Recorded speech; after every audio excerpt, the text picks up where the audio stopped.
Yeah, nagdadasal ako. My family's religious and me as a person, I believe that constant communication with God is important. Hindi ako nagdadasal, pero nananalangin ako. Bakit? I think for me, ang pagkakaiba ng pagdarasal at pananalangin is yung pagdarasal, it's more of a ritual. Pero yung pananalangin, it's more of a personal relationship sa Panginoon. Oh, minsan. Pero minsan, nakakalimutan ko na magdasal. Ano? Wala lang. Nakawala sa isip ko eh. Makakalimutan talaga ako. Nagdadasal ako kasi responsibilidad yun ng bawat tao sa Diyos. Kasi naniniwala ako na may Diyos. Hindi rin regularly. Pag may super kailangan, saka parang down lang.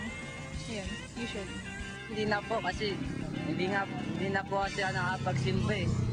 Yes. Because I feel that that's one of the ways you can share your blessings with others. If you pray for others and that you should thank God for all your blessings. Nakakalimutan ko. Oo, pero hindi palagi. Minsan kapag sobrang pagod, nakakalimutan mo rin na magdasal, pero minsan naman, hindi mo naman maiwasan na hindi makalimutan, di ba? Of course. Because we love God. Diba? Oh, syempre. Kayo, ano na sa tingin nyo?